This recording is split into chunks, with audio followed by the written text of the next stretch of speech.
The story of Harrison Cave began centuries ago. The cave was first mentioned in 1795. The cave takes its name from its owner, Thomas Harrison, an 18th century landowner who owned the property on which the cave is located. The cave itself is 700 feet above sea level.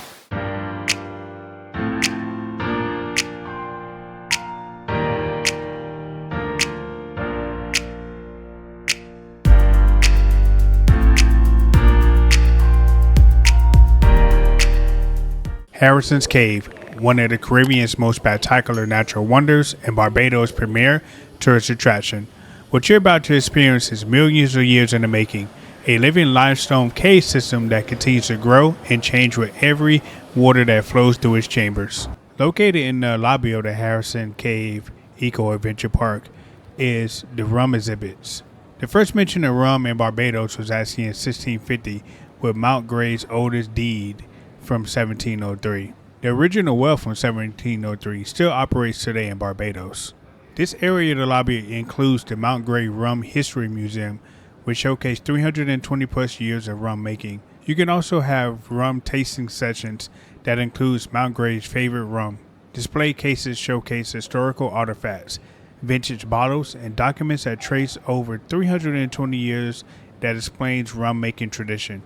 Educational panels explain the entire production process, and this museum highlights how Barbados' unique soil, pure water, trade winds, and tropical climate creates the perfect conditions for producing world-class rum.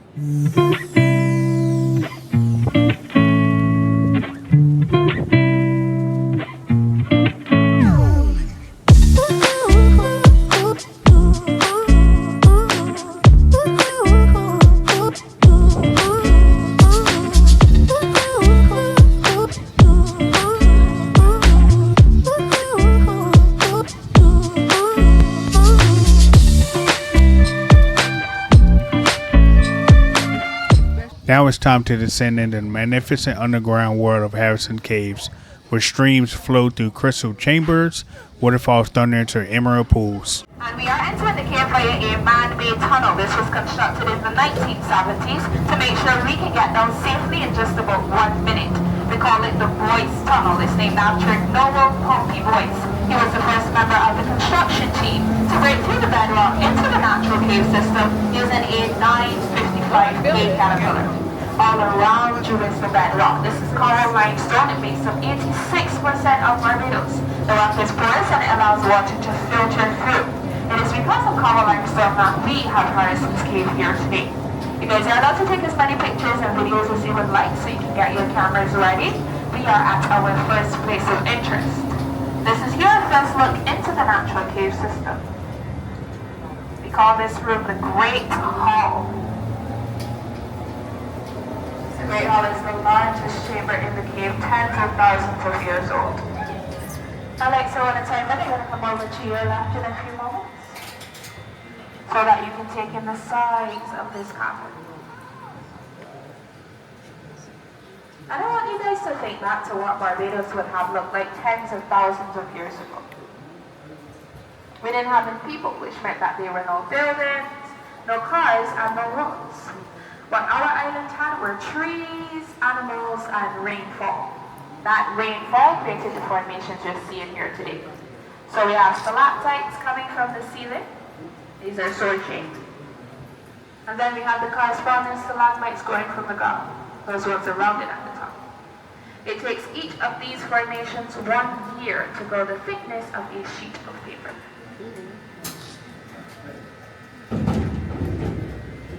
Because that is the largest chamber in the cave, we will see the room 4 times on our journey today, that time being the first. Each time you see it, you get to see it from a different angle. Now we are going to make a few stops first, so your next place of interest is over to the right. This is a collection of filtered rainwater.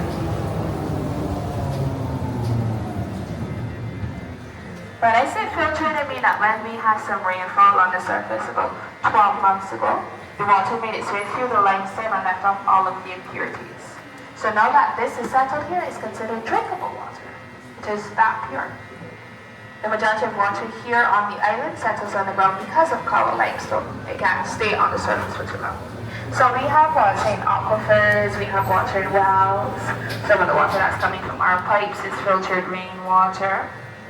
Also the water that's used to make Mount Game rum is filtered rainwater. They have a coral limestone well, it's about 300 feet deep, and it's the same well they've been using since the 1700s.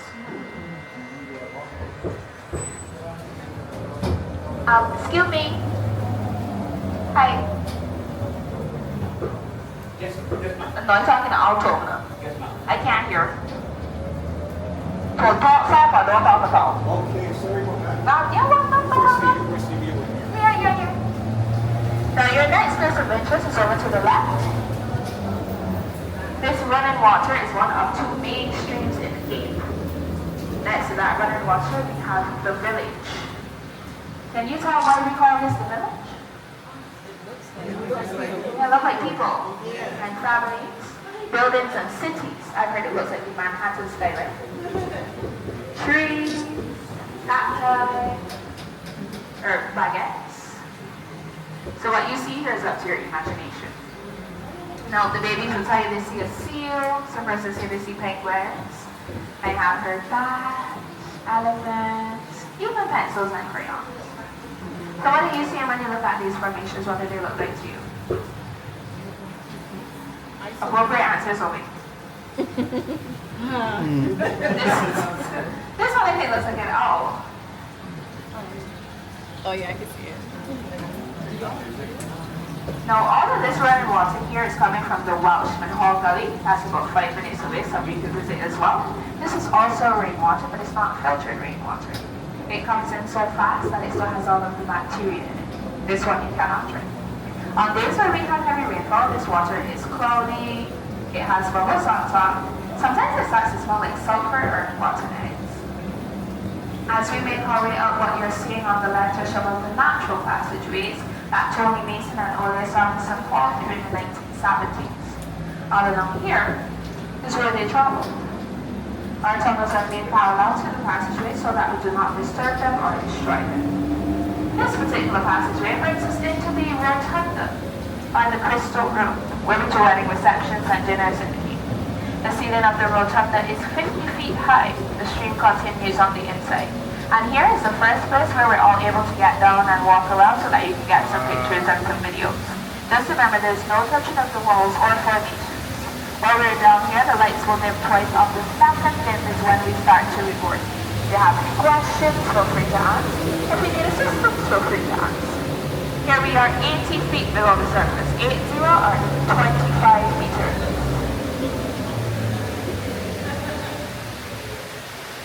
You made this fun.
got a picture?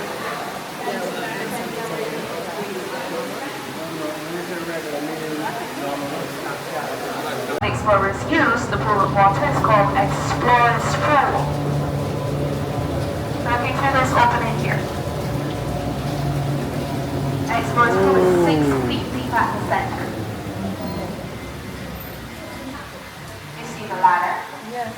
And then up above that hole is the original entrance. It is 1 kilometer. It leads you up to the Harris Gully, and it would have taken our explorers 3 hours to crawl from the surface into the field. Through there, I can find a lot of the living things. Do you want to know what living things we have? Yes. Rats and frogs. There are millipedes and centipedes. Spiders. There's also something called a whip-tail scorpion. Do you know what that is? Google it. We got free Wi-Fi down here. They're very small. They actually look more like a spider than a scorpion. I think they're cute. We go through the original entrance for the early explorers tour, which is our crawl-free tour. So you walk down, you don't come down on the tram. They let you wear elbow pads and knee pads. You go across the pool and you go into the original entrance. 2 passageways that look a lot like that. In some parts of the original entrance you can stand. You see pools of blue water. Now your next place of interest is coming up on the right. We call this one Twin Falls. I want you to get your cameras ready. This is where the 2 main streams of the field come together to make one. The first stream coming from the original entrance and the second stream coming from the Welshman Hall Gully and the Road Temple. Explorers would have came down this stream on the right when they first entered the cave, and then they went up the one on the left to find the village. When they could not find the surface pool and the road temple, they made their way back down to continue their journey. On days where we have heavy rainfall, this water would be so much that it would come over onto the road, and sometimes we have to catch those horses. I want you to hold on to your helmets like this, and look up. These small formations here we call soda straws. They're hollow at the center that allows water to pass through. The water leaves calcite behind to create these formations. Soda straws are baby stalactites. You can see this is all they've grown in about 40 to 50 years. These ones are very fragile. Just one touch can destroy them completely. Right here you get lots of water dripping on it. Remember, embrace is making you younger. And then we have our second view of the Great Hall. So keep looking up. Is this real or Disney World? How you're seeing it is exactly how explorers saw it for the first time. They call this the big room. It is 100 feet tall, 150 feet wide. So that puts you at 120 feet below the surface. You look over your right shoulder all the way to the top where you see the shadows of stalagmite formations. You see where we were when we first entered the cave. All the way up here. Some people say the stalagmites look like the Great Cathedral. I've also heard it looks like a Rihanna concert, a Bob Marley concert. Why are you laughing? You don't see it? That's Rihanna. That's her right now. This is VIP. Like somewhere over there in the corner. Now, as we go down a bit further, you're going to see a stream up here. This is now the 2 streams coming from Twin Falls flowing as one. Right now, it's underneath the road. I want you guys to look over to the left. That's where it comes out. And I want you to pay attention to that stream. Watch where it's going because we're following that.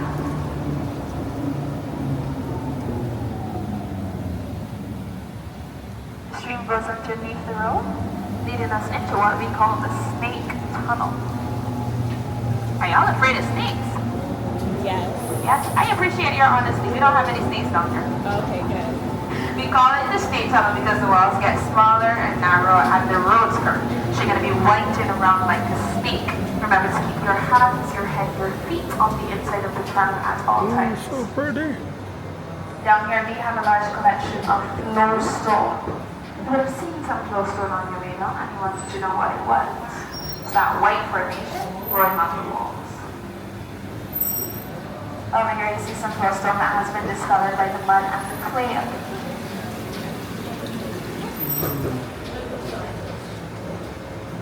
As we turn this corner, I want you to look to the left. You will see our flowstone wall. Starts off little by little. So there's a little bit here. Some more here. A little more there. And then it floats out. Very tempting, but then we cannot touch. Is it off the tram? No, it's not off the tram. He has it. They have it.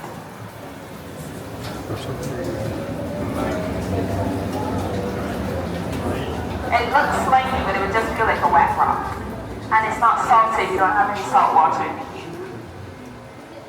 This is the fastest growing formation we have here. 35 to 40 years old. Apart from me, that's the youngest thing here. It happens when the water oozes from the walls and leaves calcite behind. Now that one up there, we call that drapery. Drapery stalactite. Looks like material or a piece of rock. But because it is a stalactite, it would be as hard as rock. What that formation tells you is there was once a waterfall there. Make sure you get some photos. You will see that on the way back. He's stopping so you can get some photos.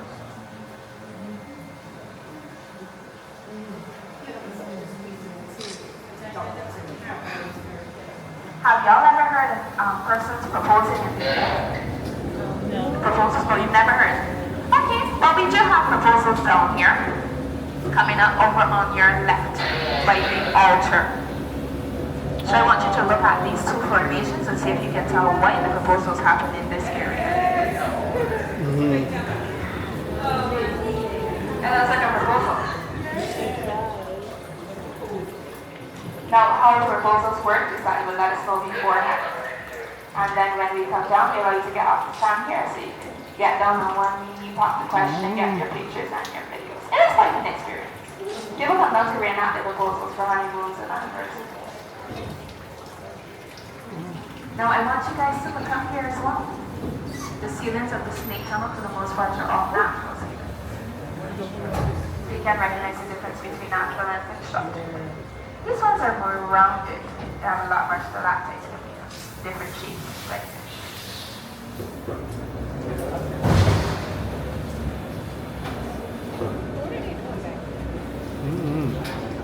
Don't worry, it's just a bump. He's trained, kind of. I want you to watch as that natural ceiling ventures off to the left.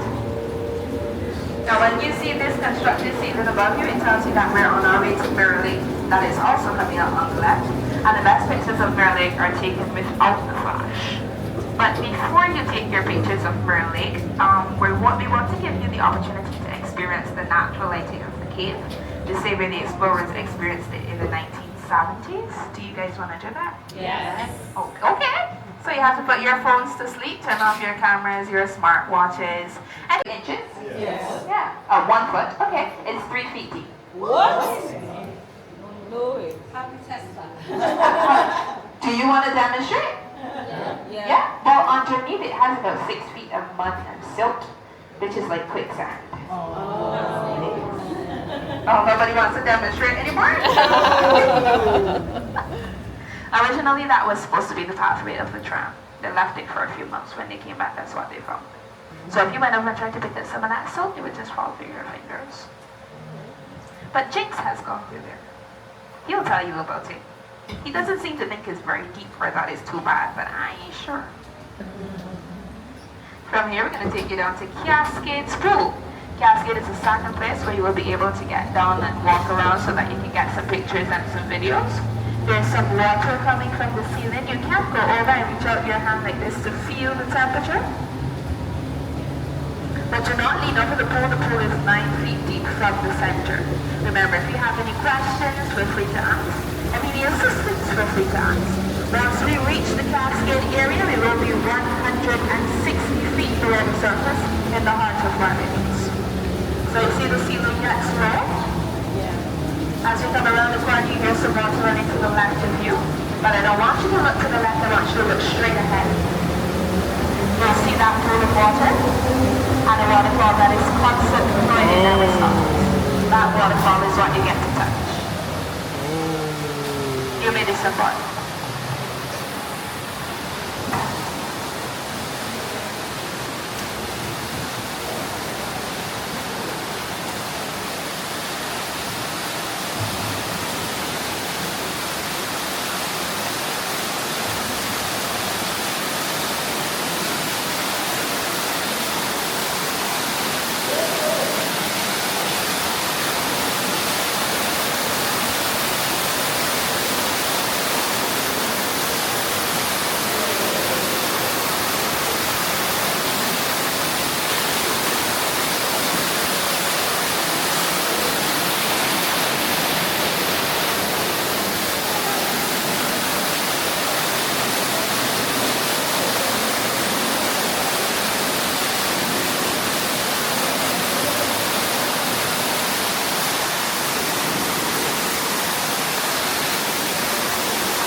see. On this stalagmite, we call it the jellyfish. Those two were said to meet each other in about 20,000 years. When they meet, they would become a column or a pillar. One long formation, looking something like this. So I will see you then, 20,000 years. You should come back and check it out, right? Well, this wall here tells us that the cave was once filled with water. The white deposits let you know that it's still very active. They have more than 150 caves on the island, and this cave is the only one that has been developed into a show cave that you can drive through. The altar, remember this is where you come to get the bowls. That water is also drinkable water. And then you come around to the flowstone wall. Our flowstone wall is 2 to 4 centimeters thick. You tight. Drive slow. Don't go too fast. Yes. Just enough till you come around the corner. You see a stall? Just enough till you come around the corner. Yeah, you clear it. You're welcome. If you look close, you can almost see the water oozing down the wall. Yeah. From here, we're going to head back to the Great Hall for our third view, where we get to see it from the lower level. The lower level has some of the best acoustics in the cave, so they have recorded songs here, violins and light